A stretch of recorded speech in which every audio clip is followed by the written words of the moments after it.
E aí, gente, tudo bem? Voltando para a segunda parte da nossa quarta aula. Agora a gente vai estudar a função inorgânica base, também chamada de hidróxido.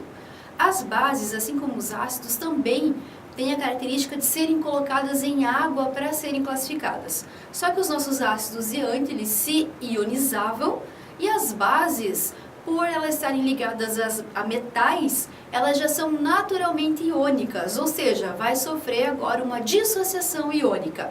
O íon positivo chamado de cátion vai separar do íon negativo chamado de ânion. Então eu vou ter como característica, de acordo com Arrhenius, que foi aquele primeiro cientista que eu já comentei, base é toda substância que quando em solução aquosa vai liberar o íon OH-, chamado de hidróxido. Certo? Olhando para o slide lá rapidinho, eu tenho ali 3 exemplos de dissociações iônicas. Eu tenho o hidróxido de cálcio, hidróxido de alumínio e hidróxido de zinco, separados ali com as suas devidas cargas e quantidades. Reparem, eu tenho ali 2 OH, porque eu tenho 2 OHs lá no começo. Então eu tenho ali a liberação de 2 hidroxilas, a liberação de 3 hidroxilas, a liberação de volta de 2 hidroxilas. Volta para mim aqui, galera. Vou só passar o slide para a gente tocar em frente. Vamos então para a classificação e fórmula geral. Assim como os ácidos eram classificados, as bases também. As bases são classificadas de acordo com alguns dos critérios seguintes. De acordo com o número de hidroxilas, quantas vezes o OH aparece. Se ele aparece uma única vez, é chamado de monobase. 2 vezes de base, 3 vezes tribase e 4 vezes tetrabase. Bem simplesinho, é só olhar a quantidade que eu tenho de OH. Segundo critério, de acordo com o grau de dissociação, que é a quantidade de OHs liberado em relação à quantidade que é dissolvida. Eu posso ter então bases que são consideradas fortes e bases que são consideradas fracas. Agora tem a ver com a disposição na nossa tabela periódica. As bases que são consideradas fortes são aquelas bases que vão ter metais da família 1A e 2A, ou seja, metais alcalinos e metais alcalinos terrosos, exceto o nosso hidróxido de magnésio, porque o magnésio, mesmo estando na família 2A, ele é considerado uma base fraca, ok? Agora, bases fracas. Para as bases fracas, eu vou ter as bases de todos os outros metais que não sejam nem 1A nem 2A, então entra quem? Todo mundo e o magnésio. E eu tenho também hidróxido de amônio. Amônio de fórmula NH4. Ele não é iônico, mesmo assim ele forma uma base. É a única base não iônica que existe. E por fim eu tenho de acordo com a solubilidade em água. Eu vou ter aqueles que são solúveis, pouco solúveis ou praticamente insolúveis. As que são solúveis totalmente, bases da família 1A. As que são as pouco solúveis. As pouco solúveis são aquelas da família 2A e eu tenho também as praticamente insolúveis, que são todos os demais metais, certo? Vou trocar o slide aqui pra gente. Nomenclatura das bases. Assim como os ácidos tinham nomes, as nossas bases agora também têm nomes. Dá uma olhadinha no slide lá rapidinho. Eu tenho aqui então quando ele forma apenas uma base e quando forma apenas 2 bases. Volta para mim. Pelo que vocês observaram no slide, é o mesmo princípio que eu tinha antes. Só que agora tem algumas palavrinhas diferentes. Lá começava com ácido, porque tinha hidrogênio ionizável. Agora vai começar com hidróxido, porque eu tenho a minha hidroxila, o meu OH sendo dissociado, sendo separado. Então, identifiquei o OH na minha fórmula, começa com a palavra hidróxido. Hidróxido de alguma coisa, o nome do elemento químico. Se ele for uma base só, aquele que só tem, é filho único, só tem um tipo dele, hidróxido de tal coisa. Já mostro na folhinha para vocês. Se eu tiver hidróxido de, por exemplo, eu tenho espécies que são semelhantes, que só divergem na quantidade que eu tenho de cada uma. Eu vou usar o mesmo esquema, fenalíquico para NOx maior e fenaloso para NOx menor. É assim que a gente organiza a nomenclatura das bases, que eu vou mostrar para vocês na folhinha a seguir. Certo, gente? Vamos lá então, gente, entender algumas coisas aqui sobre as nossas bases.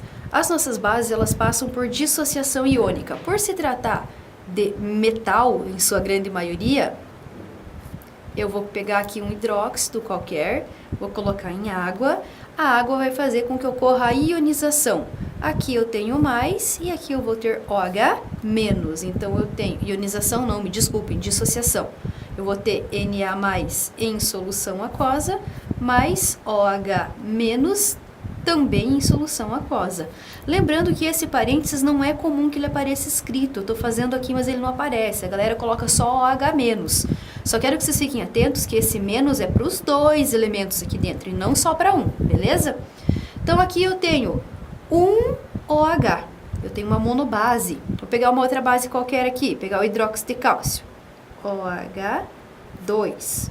Vou colocar em água, H2O, e eu vou ter então a nossa dissociação. Esse 2 que está aqui vem carga 2+. Quantos cálcios eu tenho aqui? Quando não aparece nada é o número 1.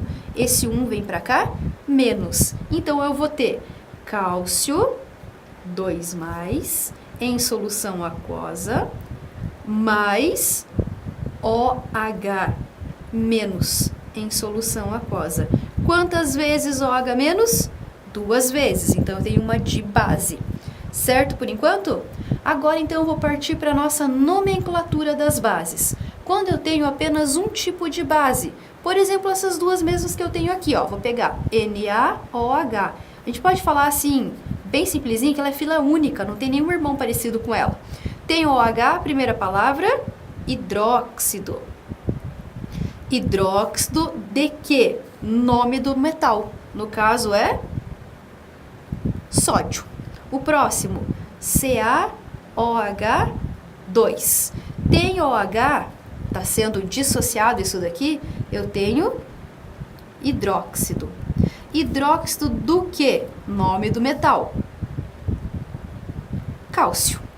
Vou mostrar para vocês a única base que não é iônica. Ela vai ter aqui, ó, NH4OH. O nome desse pedacinho aqui é amônio.